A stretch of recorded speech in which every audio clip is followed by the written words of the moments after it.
परम दयाल परम प्रेममय श्री श्री ठाकुर चरण मोर प्रणाम। जगत जननी श्री श्री बड़मा चरण मोर प्रणाम। परम पूज्यपाद श्री श्री बरदा चरण मोर प्रणाम। परम पूज्यपाद श्री श्री आचार्य देव चरण मोर प्रणाम। यही वीडियो देखुवा समस्त गुरु भाई और माँ मानू आंतरिक राव और जयगुण निवेदन करे। 24 प्रगणारू खगेन मौलिक भाई नामक जड़े प्रतिऋत्तिक आसी से श्री श्री ठाकुर निकटरे कातर होई कहिले, ठाकुर मोर देहटा मोटे भल रहूना, सेथिपाई इष्टकर्म ठीक रूपे करि पारु नाही। एई सबु नाना कारणरू मनटा खराब हो जाउछि। श्री श्री ठाकुर दर दर संगे कहिले, शरीरटार जत्न नियो। एईटा ही आमर प्रथम ठाकुर घर। एहाकु सुस्थ सबल सुंदर और परिच्छन्न रखिबाकु हेबो। सदाचार ठीक रूपे पालन करिबाकु हेबो। खाइबा पीबा खूब हिसाब करी करिबाकु हेबो। नाम हरदम चलाइबाकु हेबो। आउ शरीर कुलाइले झड़ परी नाम करिबाकु हेबो। मन खराब करी कौन हेबो? एहा द्वारा शरीर आहुरी खराब होई पड़े। जेपरि भाबे हेउ मनर स्फूर्ति बजाई रखिबाकु हेबो। समीचीन भावे भल भल बही पढ़िबा दरकार। घरे बसी मध्य परिवारर समस्तंक संगे इष्ट प्रसंग करिबाकु हेबो। सबुबेले गोटिए ख्याल रखी चलिबो, जेपरि परिवेशटाकु मतेई रखिपार। एहीपरि एक सक्रिय निशा हेले देखिबो मन कौनसी प्रकार रे अवसादग्रस्त हेबाकु सुजोग पाइबो नाही। तुमर शरीर मन तो तुमर परम पितांकु देई देइछ। एही गुड़िकर व्यवहार एपरि भावे करिबाकु हेबो जेपरिकी से नंदित हुन। तुमे जदि निजकु दुख पीड़ित होई रहिबाकु दियो, ताहेले तुमर सत्ता रूपी परम पितांकु से कष्ट देई थाए। ताहा करिबा कोन ठीक? श्री श्री ठाकुरंको कथा सुनी खगेन भाई कहिले, आपण आशीर्वाद करंतु जेपरि आपणको निर्देश गुड़िक पालन करी चली पारे। श्री श्री ठाकुर जोर रे कहिले, जेपरि पुणी कौन ठीक ही पारिबो। श्री श्री ठाकुर जोर रे कहिले, जेपरि पुणी कौन ठीक ही पारिबो। पारिबा पाई ही मोर काम करिबा पाई ही तुमर जीवन। एई कथाटा मने रहिले ही हेला। परम पितार अजस्र आशीर्वाद अछि तुम मानंको उपरे। सेथिपाई तो तांकर पांजा पाइछ। भाईंकर मुखमंडल रे विमल हस उकुटी उठिला। एहा परे श्री श्री ठाकुर गोटिए बाणी देले, शरीर मन जदि सुस्थ थाए तेबे कार्य करिवार अभ्यासटा ही कर्मठ करि तोले। परे खगेन भाईंको आड़े चाही कहिले, पुणी कर्मठ हेबार अभ्यासटाकु जदि अस्थि मजागत करि तोली पारो, ताहेले देखिबो शरीरर अनेकटा सुस्थ रहिबो। मनीष अलसुआ होई शरीर मन उभय ही धीरे धीरे असुस्थ होई पड़े। सुशील भाई, सुरेन भाई, मनमथ भाई प्रभृति आसी श्री श्री ठाकुरंको निकट रे बसिले। एतेबेले 10टा बाज जाइछि। श्री श्री ठाकुर बड़ाल बांगलार सामनापट बारंडारे उत्तराश्य होई उपविष्ट। मुकुल भाई मृदु मृदु हसी हसी श्री श्री बड़मां घर बाहरिले। श्री श्री ठाकुर कौतिया भंगी ता आड़े चाही इशारा रे किछि जेपरि कहिले। मुकुल सेथिरे ही महा खुशी होई घर भितर पशिगला। श्री श्री ठाकुर कहिले, मुकुल समय समय आसे मोर दृष्टि आकर्षण करिबाकू। मु जेतेबेले खूब व्यस्त थाए सेतेबेले आसे ना। आसिले मध्य बेसी समय रहे भी नाही।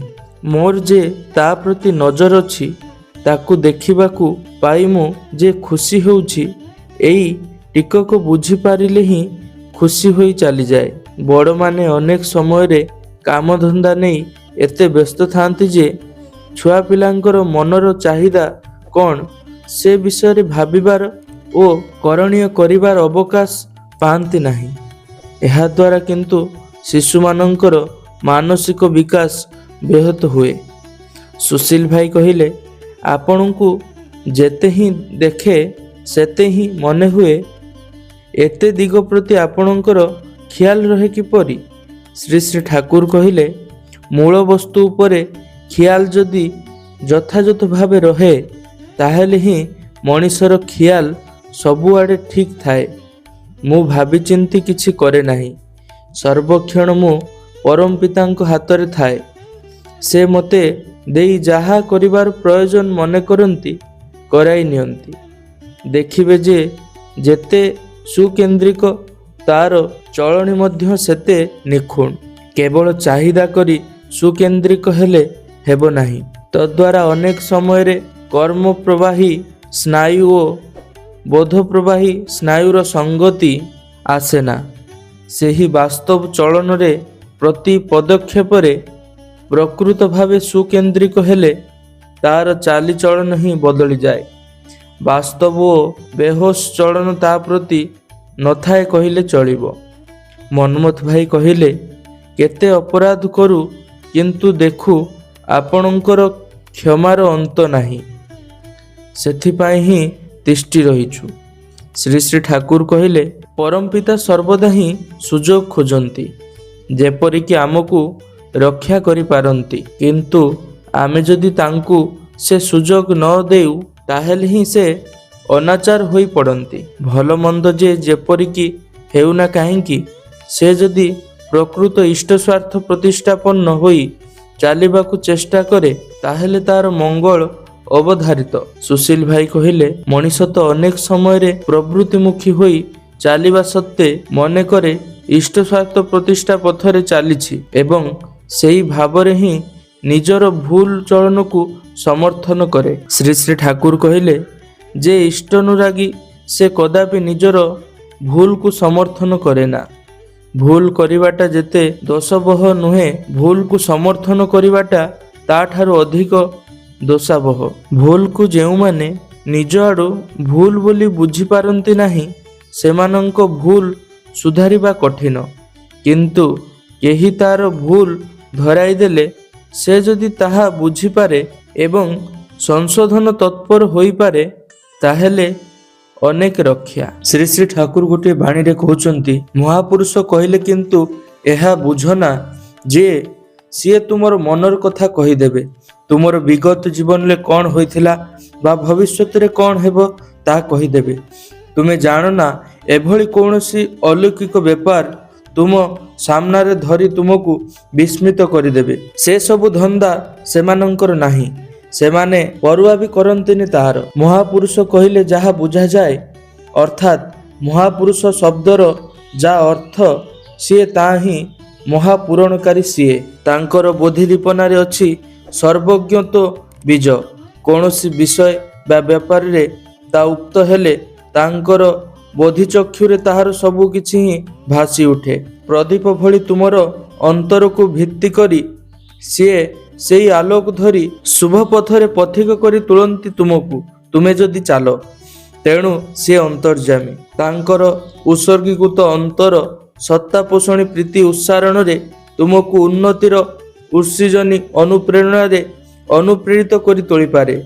ତୁମେ ଯଦି ତାଙ୍କଠାରେ ଏକ ଭକ୍ତି ପରାୟଣ ହୋଇ ରୁହ, ତାଙ୍କର ସ୍ୱଭାବ ହିଁ ଏପରି। ସିଏ ଚାହାନ୍ତି ତୁମେ ବଞ୍ଚ, ବଢ଼, ଶୁଭ ସାଫଲ୍ୟରେ ସୁଦୀର୍ଘ ଜୀବନ ହୋଇ ଚାଲ। ଆଉ ସିଏ ସେଇ ବିଧିର ହିଁ ଆଶିଷ ବାର୍ତ୍ତାବାହୀ। ତାଙ୍କୁ ଧର, ତାଙ୍କ ଅନୁଶାସନ ମାଫିକ ଯାହା କିଛି କରିବାର ତାହା କର। ତୁମର ଚରିତ୍ରକୁ ହିଁ ସେହିଭଳି କରି ତୋଳ। ଗୋଟିଏ କଥାରେ ସେହିଭଳି ହୁଅ ତୁମେ। ଆଉ ଏହିଭଳି ହିଁ ହେବା ହିଁ ପାଇବାର ପ୍ରସନ୍ନ କରି ତୋଳିବ ତୁମକୁ। ଏହା ହେଉଛି ତାଙ୍କର ଆଦିମ ଆନ୍ତରିକ ଉଚ୍ଚାରଣ, ଯେଉଁ ଉଚ୍ଚାରଣରେ ତାଙ୍କର ବ୍ୟକ୍ତିତ୍ୱ ବିନାୟତ ହୋଇ ସୁକେନ୍ଦ୍ରିକ ଏକନିଷ୍ଠତାରେ ବିନ୍ୟସ୍ତ ହୋଇଅଛି। ସିଏ ଯାଦୁଗର ନୁହନ୍ତି। ତୁମକୁ ବିସ୍ମିତ କରି, ହତଭମ୍ବ କରି, ବିଭ୍ରାନ୍ତ କରି ବାହା ବାହା ନେବାର ଆକାଂକ୍ଷୀ ସିଏ ନୁହନ୍ତି। ଯଦିଓ ପ୍ରୀତିମୁଖର ହୋଇ ବ୍ୟକ୍ତିତ୍ୱ ହୁଏତ ମଣିଷ ସମ୍ମୁଖରେ ବାଜିକର ବୋଲି ପ୍ରୀତ୍ୟମାନ ହୋଇପାରେ, କିମ୍ବା ଶ୍ରଦ୍ଧାଦୀପ୍ତ ଅନ୍ତଃକରଣ ଅମୃତ ଉତ୍ସରଣ ଶାଳିନ୍ୟରେ ବହୁ ରକମରେ ଦେଖିପାରେ ତାଙ୍କୁ, ସେହି ସବୁ ବିଶେଷତ୍ୱ ଛାଡ଼ି ବି ସିଏ ବିଶେଷ ହୋଇବି ସବୁ ବିଶେଷର ସମାଧାନ। ତେଣୁ ତାଙ୍କୁ ଅନୁସରଣ କର, ଅମୃତପନ୍ଥୀ ହୁଅ। ଆଉ ଅମୃତ ନିଧାନ ହିଁ ହେଉଛନ୍ତି ଈଶ୍ୱର। ସେ ହିଁ ପରମ ପୁରୁଷ ସେ ହିଁ ପରାତ୍ପର। ଏହି ଭିଡ଼ିଓ ଦେଖୁଥିବା ସମସ୍ତ ଗୁରୁ ଭାଇ ଓ ମା ମାନଙ୍କୁ ଆନ୍ତରିକ ରାଓ ଓ ଜୟଗୁରୁ ନିବେଦନ କରି ପରିଶେଷରେ ସମସ୍ତଙ୍କର ଶାନ୍ତି ସୁସ୍ଥି ସୁଦୀର୍ଘ ଇଷ୍ଟମୟ ଜୀବନ କାମନା କରି ଆଜିର ଭିଡ଼ିଓକୁ ଏଇଠି ସମାପ୍ତ କରୁଛୁ। ପୁଣି ଦେଖାହବ ଆଉ ଗୋଟେ ପରବର୍ତ୍ତୀ ଭିଡ଼ିଓରେ ପୁଣି ଦେଖାହବ। ତ ଆଜି ପାଇଁ ଜୟ ଗୁରୁ।